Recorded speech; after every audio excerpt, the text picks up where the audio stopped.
ॐ सहनाववतु सहनौ भुनक्तु सह वीर्यङ्करवावहै तेजस्विनावधीतमस्तु मा विद्विषावहै। ॐ शान्ति शान्ति शान्तिः।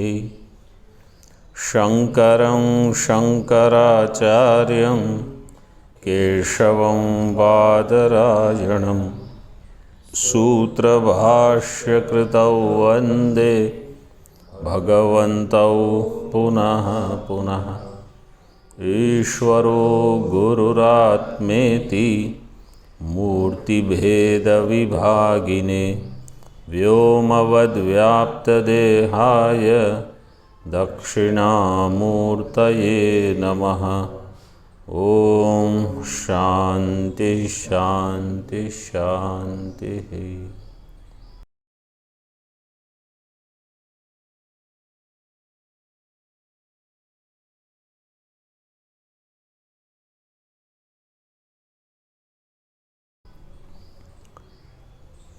कल 18 और 19 ये दो मंत्रों की व्याख्या हो गई। दोनों में कहा कि जिन्होंने इस नाचिकेत अग्नि का 3 बार चयन किया है,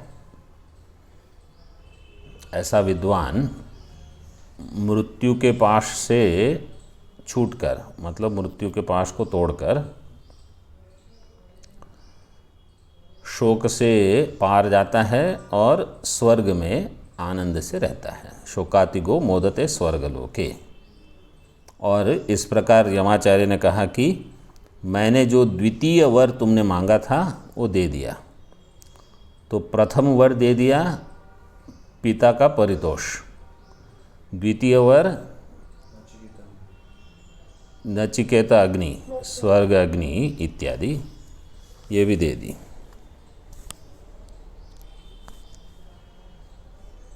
आप लोगों को सुनाई देता है ऐसा? आप लोगों को सुनाई दे रहा है कि नहीं? हाँ यस स्वामी जी। हाँ ठीक है।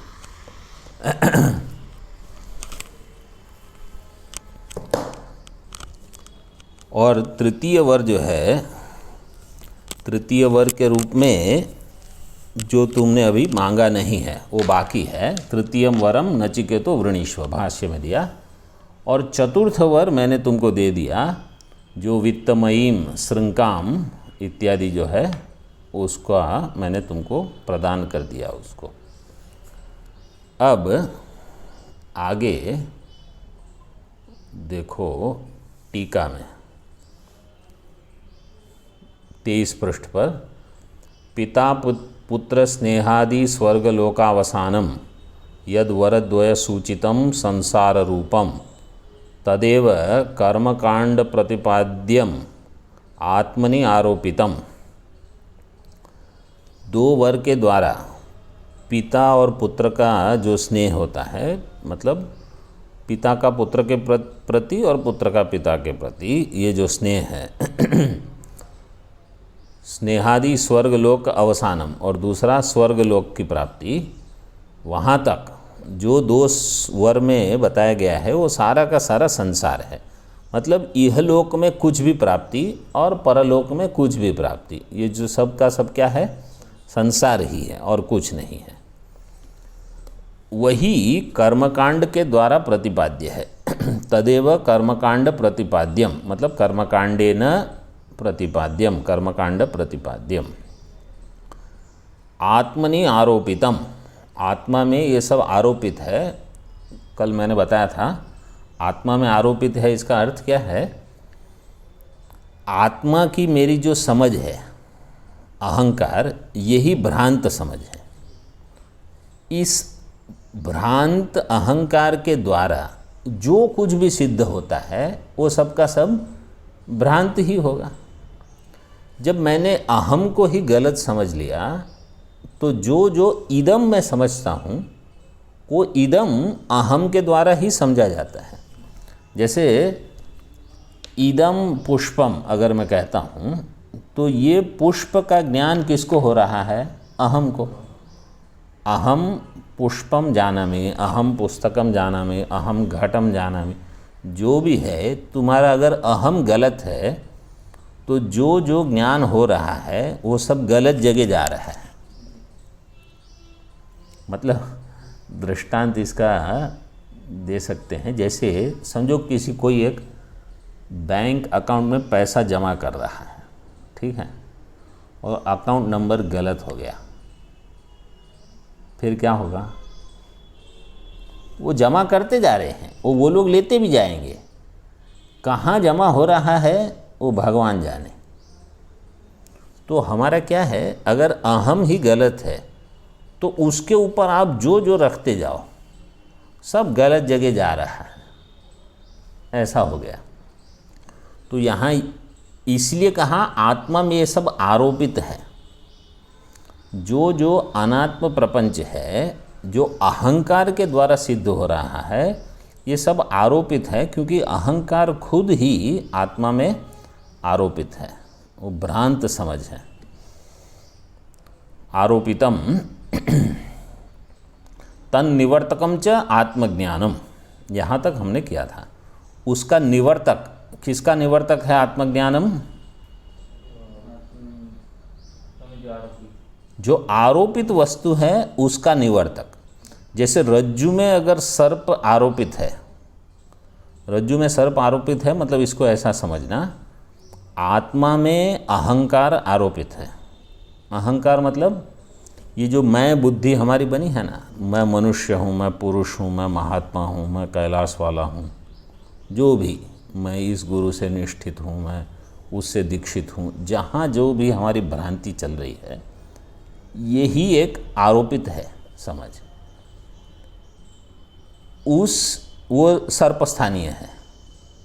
आत्मा में ये समझ, जैसे रज्जु में सर्प, वैसे आत्मा में मतलब सच्चिदानंद में ये समझ भ्रांति बैठी हुई है।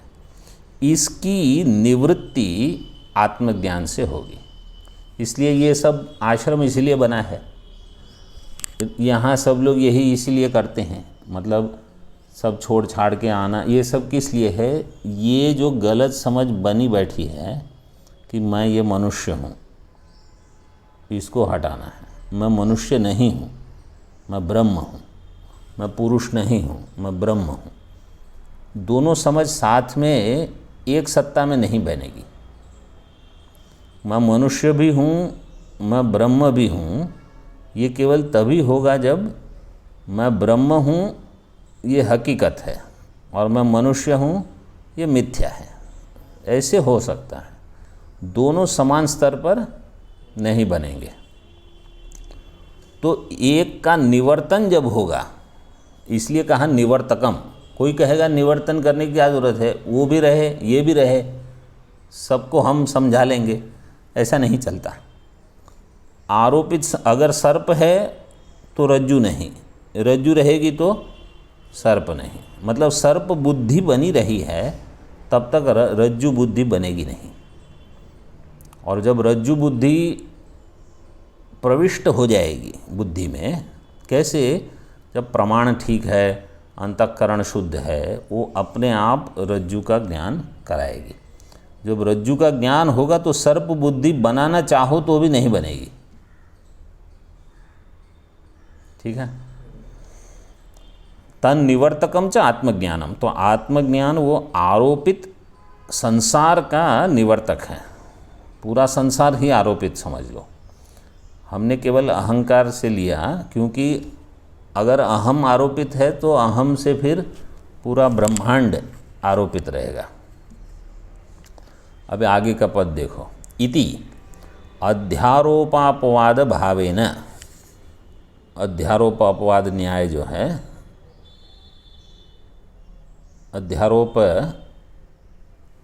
अध्यारोप की परिभाषा क्या है? वस्तुनि अवस्तु आरोप। वस्तु में अवस्तु बुद्धि, यह है अध्यारोप। मतलब ब्रह्म में अज्ञान आदि अखिल प्रपंच, अज्ञान आदि अखिल प्रपंच क्या है? अवस्तु। ब्रह्म है वस्तु, वस्तु में अवस्तु आरोप, ये है अध्यारोप। और फिर अपवाद क्या है कि वो जो आरोप हुआ है तो असर्पभूतायाम रज्ज्वाम, जो रज्जु कभी सर्प नहीं बनी वहाँ से सर्प बुद्धि हटाना, यह है अपवाद। कहाँ से सर्प बुद्धि हटाना? उस रज्जु में से जो वास्तव में कभी सर्प बनी ही नहीं है, लेकिन मैं भ्रांति से मान के चलता हूँ कि ये सर्प है, ये सर्प है, वो सर्प बुद्धि हटाना। तो जैसे मैं कभी मनुष्य हुआ ही नहीं हूँ, पुरुष हुआ ही नहीं हूँ, ये बुद्धि बनी हुई है, इस बुद्धि को हटाना, ये है अपवाद। अध्यारोपापवाद भावेन। 10 नंबर टिप्पणी देखो।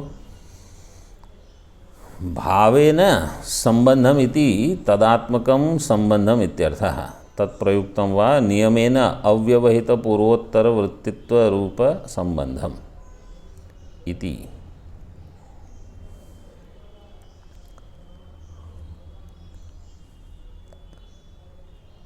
भावेन संबंधम, तो यहाँ देखो संबंध तो बाद में दिया है ना शब्द, अध्यारोपा अपवाद भावेन पूर्वोत्तर ग्रंथयो हो संबंधम। तो यहाँ टिप्पणीकार ने क्या कहा? भावेन संबंधम, इस प्रकार से उसका संबंध है। किसका संबंध किसके साथ है? पूर्वोत्तर ग्रंथयो हो। पूर्वोत्तर ग्रंथयो हो मतलब पूर्व ग्रंथस्य उत्तर ग्रंथेन जो संबंध हुआ, पूर्व उत्तर ग्रंथयो हो संबंधः अध्यारोप अपवाद भावेन। इसका अर्थ स्पष्ट कर देता हूँ और एक बार। जो पूर्व ग्रंथ है, पूर्व ग्रंथ मतलब अब तक जो कहानी चली, अब यहाँ अब तक कहानी मतलब केवल इसको मत लो कि 2 वर और 19 मंत्र। अब तक कहानी मतलब पूरा इसके पहले जो कर्मकांड आता है, वेद में तो क्या होता है? उपनिषद के पहले कर्मकांड होता है। सारा का सारा कर्मकांड ये है अध्यारोप। कहाँ तक खींचना है उसको? द्वितीय वर तक। और जो तृतीय वर है, जो ब्रह्म ज्ञान, वो है अपवाद। ठीक है, तो ये इसका संबंध है, पूर्व ग्रंथ और उत्तर ग्रंथ। तो यहाँ इस प्रकार से विभाजन किया है। समझो आप जैसे बृहदारण्यक में आप पढ़ रहे हो, बृहदारण्यक सुबह पाठ में, तो वहाँ विद्या सूत्र जो है ना प्रथम अध्याय में 1, 4, 7, उसके पहले जो जो बताया गया, प्रजापति विद्या और सृष्टि का प्रकरण आया, जल से विराट की उत्पत्ति हुई इत्यादि इत्यादि, और अश्वमेध है, ये सारा का सारा पूर्व ग्रंथ हो जाएगा। ये सब अध्यारोप है, क्योंकि वहाँ सब में क्या है? संसार है, पुनर्जन्म है। और महावाक्य जहाँ शुरू होगा, मतलब महावाक्य का प्रकरण समझ लो, विद्या सूत्र, वो सारा का सारा अपवाद है। इस प्रकार विभाग करना है। तो कहीं कहीं वो स्पष्ट होता है, कहीं कहीं इतना स्पष्ट न भी हो। अब जैसे और एक दृष्टांत लेंगे, छांदोग्य का 6ठा अध्याय, श्वेतकेतु विद्या। छांदोग्य के 6ठे अध्याय में कोई कर्मकांड का विषय नहीं है। पहले ही मंत्र से सीधे ब्रह्मज्ञान का ही विषय उठाते हैं। तो समझ लो उसके पहले जो जो छांदोग्य में आया है, पहले 5 अध्याय, वो 5 अध्याय अध्यारोप है, और 6ठे अध्याय से अपवाद प्रक्रिया शुरू होती है। ऐसे ये संबंध होता है, पूर्व उत्तर ग्रंथयोः संबंधम। आह भाष्य में एतावद्धि अतिक्रांतेन विधि प्रतिषेधार्थेन मंत्र ब्राह्मणेन अवगंतव्यम यद वरद्वय सूचितम वस्तु न आत्मतत्व विषयम याथात्म्य विज्ञानम। एतावधि, एतावधि का अर्थ है यहाँ तक ही, मतलब यहाँ तक मतलब स्वर्ग की प्राप्ति तक पूरा का पूरा जो है। और अगर जो विराट को अहंग्रह उपासना करेगा तो ब्रह्मलोक जाएगा, मतलब ब्रह्मलोक की प्राप्ति तक जो है एतावधि अतिक्रांतेन, 4 नंबर टिप्पणी में दिया, अतिक्रांतेन इति पूर्वकांड अभिधानेन इति यावत्। पूर्वकांड मतलब कर्मकांड, जो जिसमें क्या है विधि प्रतिषेध होता है। कर्मकांड में क्या बताया जाता है, विधि मतलब ये करो, प्रतिषेध मतलब ये मत करो। विधि प्रतिषेधात्मक होता है वेद कर्मकांड। विधि प्रतिषेधार्थे न मंत्र ब्राह्मणे न, उसमें मंत्र भाग होता है और ब्राह्मण भाग होता है। और अब जो उपनिषद है वो तीसरा भाग है। ऐसे 3 मंत्र, ब्राह्मण और उपनिषद, ऐसे 3 भाग करते हैं। मंत्र ब्राह्मणे न अवगंतव्यम यद वरद्वय सूचितम वस्तु, जो 2 वर के द्वारा सूचित वस्तु है, मतलब इहलोक की प्राप्ति और परलोक में जो भी प्राप्ति हो। न आत्मतत्व विषयम याथात्म्य विज्ञानम, आत्मतत्व विषय का याथात्म्य विज्ञान अभी तक इसकी चर्चा नहीं हुई, उसमें विधि प्रतिषेध नहीं है, वो मंत्र भाग और ब्राह्मण भाग के द्वारा ज्ञात नहीं है। उपनिषद अलग चर्चा है।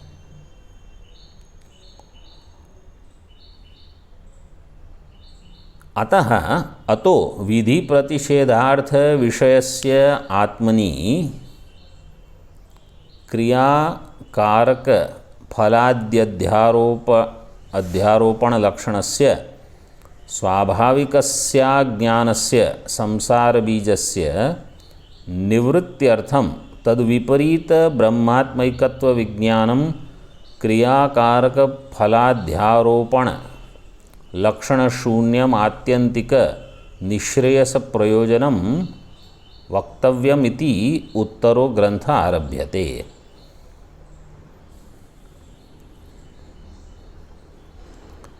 अतः इसलिए मतलब क्योंकि अभी तक आत्म विषयक विज्ञान की चर्चा नहीं हुई है, मतलब जिससे मेरी दुख से मुक्ति हो जाए, संसार से मुक्ति हो जाए, ऐसा तो अभी तक कुछ बताया नहीं गया है। इसलिए ये जो विधि प्रतिषेधार्थ विषय जो है, विषयस्य आत्मनि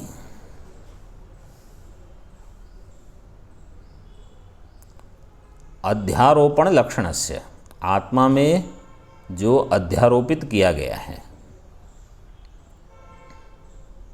उसकी निवृत्ति के लिए, पहले जो ये वाक्य देखो, इसको भी समझने का प्रयास करो।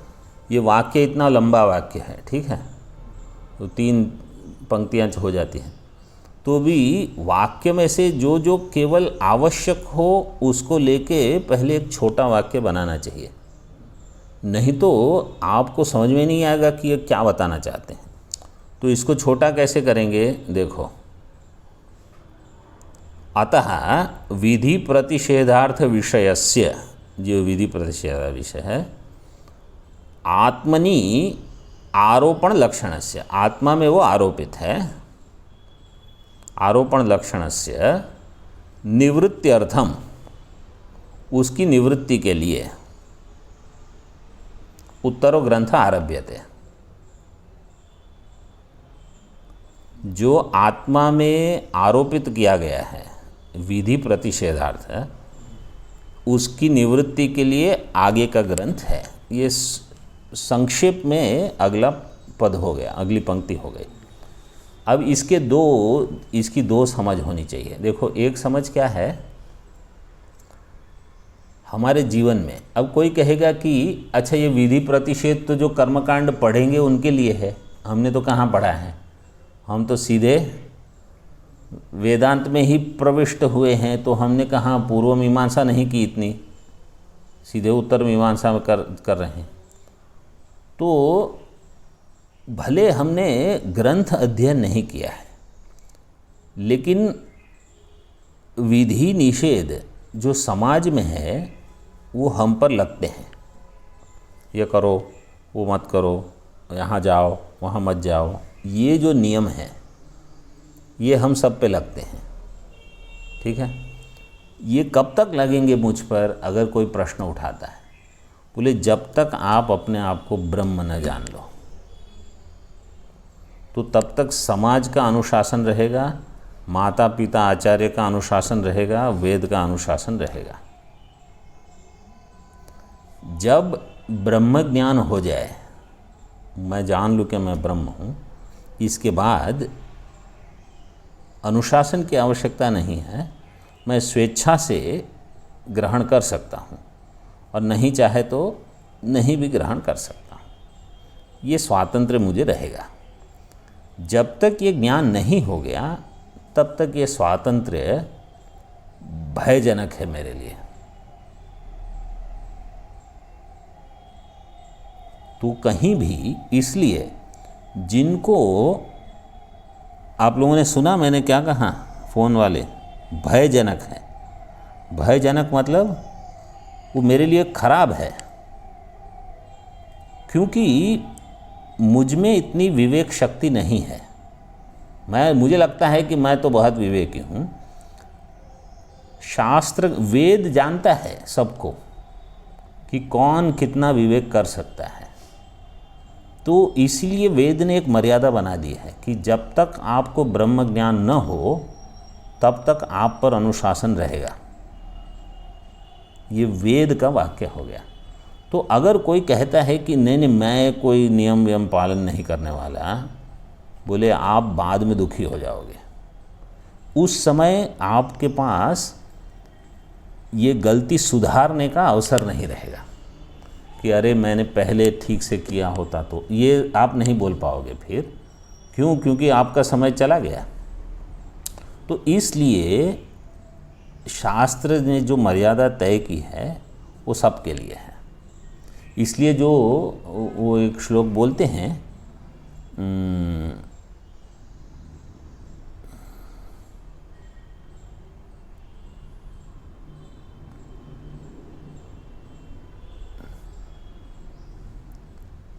शास्त्र में ऐसा विधान आता है कि ब्रह्मज्ञानी जो है वो वेद किंकर नहीं होता। यहाँ एक पंगत में कभी कभी वो श्लोक मंडलेश्वर जी पहले बोलते थे, वो श्लोक शुकाष्टकम का है। वो अंतिम पंक्ति जो होती है, आप लोगों को में से किसी को याद है?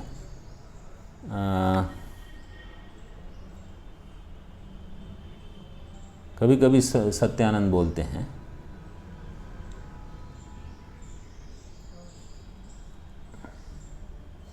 लेकिन मतलब उसका है कि जो ब्रह्म को जानता है वो किसी को, उसके लिए, हाँ, को विधि को निषेध, वो वाला, हाँ, निस्त्रय गुण्य पथि विचरता को विधि को निषेध। तो विधि निषेध जब तक आप अपने आप को निस्त्रिगुण मतलब त्रिगुण से रहित नहीं, निर्गुण नहीं जान लो, त्रिगुण से रहित नहीं जान लो, तब तक विधि निषेध आप पर लगेंगे। और उसके बाद आपको पता है कि व्यवहार में तो मुझे यही करना है जो सभी लोगों को मान्य है, क्योंकि आप कुछ अलग करते रहोगे ना व्यवहार में तो व्यवस्था नहीं बनेगी। इसलिए आप भले जान लो कि आप परमार्थ हो, व्यवहार में नहीं हो, फिर भी जब वाणी वर्तन करना है तो वैसे ही करना है जैसे सामान्य व्यक्ति करता है। तो विधि निषेध शास्त्र तब तक रहेगा। तो यहाँ जो कहा कि विधि प्रतिषेधार्थस्य विषयस्य आत्मनि अध्यारोपण लक्षणस्य, आत्मा में ये पूरा का पूरा अध्यारोपित है। मतलब भगवान भाष्यकार को या किसी आचार्य को ये ऐसा नहीं, भ्रांति नहीं है कि ये क्या, मुझे क्या विधि निषेध शास्त्र चाहिए या मुझे नियम क्यों बता रहे हैं। नियम सबके लिए होते हैं। उसकी निवृत्ति कैसे होगी? नियम नहीं मानने से निवृत्ति नहीं होती। अहंकार की निवृत्ति होने से विधि निषेध शास्त्र की निवृत्ति होगी। तो मैं अहंकार बना के रखूं और विधि निषेध शास्त्र को नहीं मानूं तो ये मेरे लिए बुरा है। तो इसलिए मुझे जो कहा जाए वही मैं करूं, वो सबसे श्रेष्ठ है।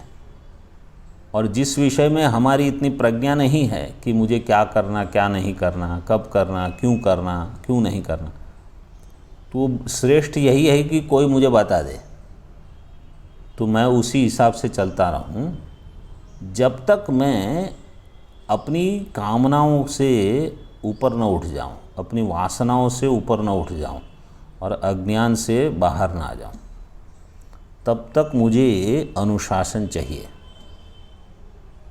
ये हमको समझने में बहुत समय लगता है। अब इसमें थोड़े और पद जोड़ते हैं। अध्यारोप लक्षण क्या है? क्रियाकारक फल। ये एक भगवान भाष्यकार का बहुत ही सुंदर पद है।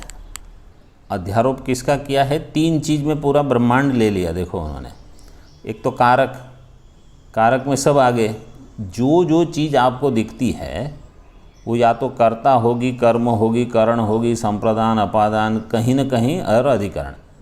6 कारक में कहीं उसका नंबर लग जाएगा। ठीक है, नहीं तो वो क्रिया रूप होगी। समझो कारक में नहीं है नंबर तो क्रियापद होगा, तो क्रिया हो गई। और इस कारक को लेके जो भी क्रिया की जाए उसका कुछ न कुछ फल होगा, बस। तो क्रिया कारक फल में आ गया सब। अब वास्तव में तो क्रिया कारक फल से पूरा कर्मकांड और उपासना सब ले लिए, क्योंकि कोई भी कर्म आप करोगे, ज्योतिष्ठोम करना है तो उसमें कारक लगेंगे, यज्ञ होगा, उसका फल होगा, हो गया। तो क्रिया कारक फल में पूरी चीज़ समेट ली। सारा का सारा अध्यारोप है। क्रियाकारक फलादि अध्यारोपण लक्षणस्य। आदि पद से आप इस प्रकार की, जैसे प्रमाता, प्रमाण, प्रमेय, ये भी अध्यारोप है। कोई भी ज्ञान व्यवहार होगा वहाँ एक प्रमाता होगा, कुछ प्रमाण के द्वारा प्रमेय की प्रमा होगी। ठीक है, ये भी आप लोग वेदांत सार में तो सुने। तो ये भी क्या है? ये भी अध्यारोप हुआ। तो कर्म क्षेत्र में क्रियाकारक फल और ज्ञान क्षेत्र में प्रमाता, प्रमाण, प्रमेय, ऐसे विभाग कर सकते हो। स्वाभाविकस्य अज्ञानस्य। अज्ञान कैसा है? स्वाभाविक। 2 नंबर टिप्पणी देख लो। स्वाभाविकस्य इति स्वभावो अनादि ही अविद्या तत्कार्यस्य। स्वाभाविक मतलब अनादि अविद्या रूप है, तत्कार्यस्य। अनादि अविद्या और उसका कार्य स्वाभाविकस्य अज्ञानस्य संसार बीजस्य, जो कि संसार का बीज है। मतलब सारे संसार की उत्पत्ति वहीं से होती है, संसार बीजस्य। तो संसार का बीज क्या है? पंक्ति में बताओ, संसार का बीज क्या है?